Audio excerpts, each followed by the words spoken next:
écoutez Culture Média sur Europe 1 avec Thomas Hill et vos invités ce matin, Thomas. Oui, je reçois ce matin le présentateur de l'émission sportive la plus suivie de France, le Canal Football Club et Canal Champions Club aussi, Hervé Matou, ainsi qu'Alexandre Arrojo, le grand gagnant du programme Au Micro, sorte de nouvelle star des commentateurs de foot. Et alors, ça y est, vous avez commencé là depuis la rentrée, Alexandre, à commenter des matchs. Et alors, c'est pas Sochaux-Orléans que vous commentez. Fais gaffe, c'est ce soir Sochaux-Orléans, 19h30. Oui, je sais. Mais direct des grands matchs européens, ça a été, vous aviez pas trop la pression quand même ?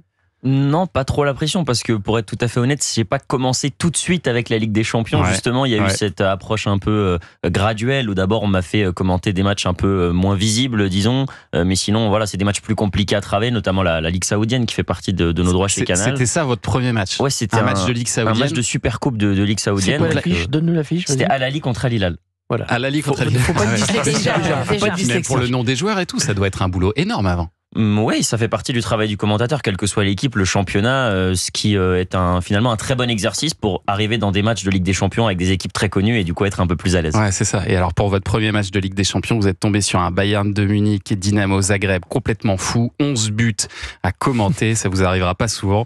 On écoute un extrait. Qui se bat avec Théophile Catherine pour donner ce ballon à Sané qui tente sa chance et le 8e but dans cette rencontre pour le Bayern, ça ne s'arrête jamais. Et ça revient, pourquoi pas pour le Bayern pour en mettre un 9e, le centre est excellent et encore un, toujours un pour mettre sa tête dans cette surface de réparation. 9 buts à 2, c'est historique. Ah, il est bon, le ton est là. Alexandre Arrojo, vous étiez Hervé Matou dans le jury d'Au Micro aux côtés de Laure Boulot et de David Ginola. Qu'est-ce qu'il avait de plus, Alexandre, que les 10 000 autres candidats? Manifestement plein de choses puisqu'il a gagné, mais il avait plein de choses, mais une bonne voix déjà, mais surtout je trouve, si je devais sortir qu'une chose, une fluidité, parce que l'air de rien, commenter un match, c'est faire de l'impro. On n'a pas de texte, bien sûr. Pendant 90 minutes, il faut improviser. Voilà, donc la fluidité, c'est quand même quelque chose d'extrêmement important. Et fluidité avec un vocabulaire qui peut se renouveler, quoi. Voilà, parce que sinon on a très vite fait de répéter toujours les mêmes choses. Alors bien sûr, il y a des mots qui reviennent, un but, ça surtout ça va revenir 11 fois dans un match, mais voilà, il avait ça, cette espèce de, je pense qu'il lui venait d'une expérience, parce que il commentait le e-sport, et je pense que ça l'a quand même aidé. Et on se rend compte d'ailleurs, malgré tout, que ceux qui étaient dans les derniers qualifiés avaient tous une expérience du commentaire d'une manière ou d'une autre.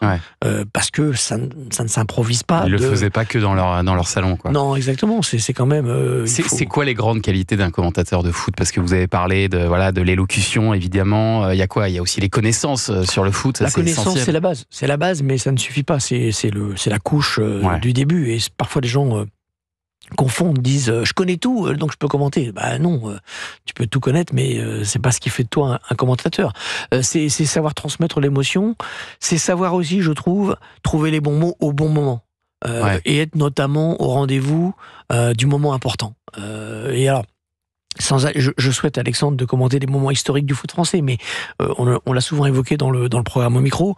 Il y a des grands moments où il faut savoir trouver la formule qui va frapper les esprits et ne pas être banal, en fait. Et ça, c'est quelque chose qui se gagne avec l'expérience, souvent aussi. Et la personnalité aussi. Et la personnalité, Vous, Hervé Matou, vous avez commenté à une époque le foot. Qu'est-ce qui a fait que vous avez arrêté ? J'ai arrêté parce que lorsque j'ai été transféré, entre guillemets, de TF1 à Canal. J'ai passé TF1 8 ans, de mes premières années où je faisais un peu tout, du commentaire, j'ai commenté la Coupe du Monde, le Championnat d'Europe, et de la présentation. Et quand j'ai été recruté à Canal, c'était pour présenter l'émission phare de l'époque, Jour de foot. Michel Denisot m'a fait venir de TF1. Et à partir du moment où je suis arrivé à Canal, j'ai quand même commenté quelques matchs, j'ai fait des campagnes européennes, mais très vite... j'ai senti déjà que le reste de la rédaction n'avait pas trop envie que je marche sur ces plates-bandes-là, parce que voilà, j'avais déjà Jour de foot, fallait pas trop que je sorte le nez à la fenêtre. Et puis on se spécialise dans une certaine mesure. Ça veut dire que c'est moins votre truc, le commentateur? C'est pas que c'est moins mon truc, c'est que dans la vie, il faut faire des choix. Voilà, il y a un moment donné, on peut pas tout faire. Et au bout d'un moment, vous vous rendez compte qu'il y a des gens qui font ça mieux que vous, et que vous tracez votre sillon, et puis vous vous dites, voilà, soit vous vivez dans la frustration de ce que vous ne faites pas, soit vous vivez dans le plaisir de ce que vous faites. Et si je vous demande à tous là, qui est pour vous le meilleur commentateur de l'histoire du foot en France, vous diriez qui ? Jean-Luc Lemoine. Waouh, c'est difficile. Le meilleur commentateur, moi je pense que c'est plutôt des binômes.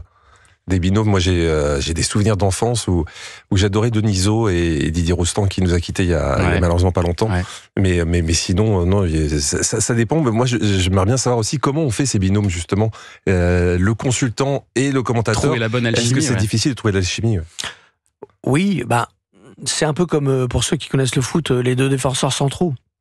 Parfois, on met un bourrin et un gars qui va vite et qui couvre.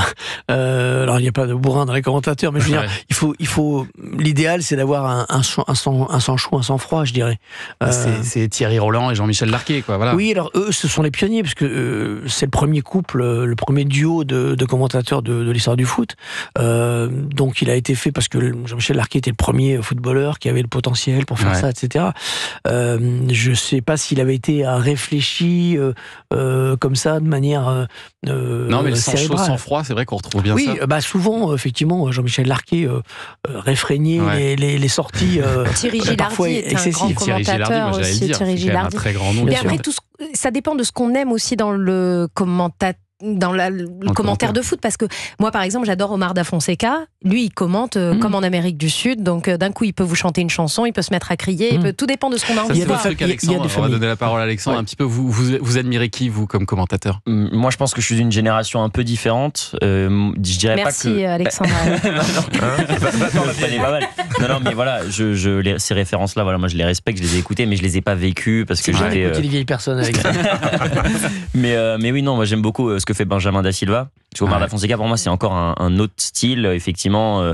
C'est folklorique. Voilà, les deux sont liés. Voilà, les deux sont voilà, c'est ça exactement. Donc moi, j'aime bien ce que fait Benjamin et j'adore François Marchal. Je trouve que c'est quelqu'un qui, en fait, j'adore les commentateurs qui ont réussi à s'imprégner de leur championnat. Je trouve ça très fort. Quand on arrive à associer un championnat à un commentateur, il a réussi son job parce qu'on va se dire, oh trop bien, aujourd'hui il y a Première Ligue, il y a François Marchal et moi je trouve ça très fort. Il y a des familles de commentateurs. D'ailleurs, pour la petite histoire, quand il a son premier passage au micro, je l'avais réfrégné sur son goal. J'ai dit bon, c'est sympa, il était bien fait, mais pas de ça chez nous, entre guillemets. Il y a la famille sud-américaine et la famille anglaise.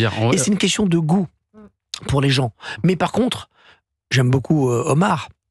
Mais par exemple, tu peux pas commenter l'équipe de France comme Omar. Voilà. Il y a aussi, quand on est dans une niche, c'est plus facile d'avoir un style très original que quand on est mainstream et quand on fait l'équipe de France, par exemple, sur TF1. On peut pas faire comme la voix que vous admirez aussi, je le sais, mais elle est une voix portugaise, celle de Nuno Matos, c'est comme ça qu'on dit ? Exactement. Ouais. Écoutez ça.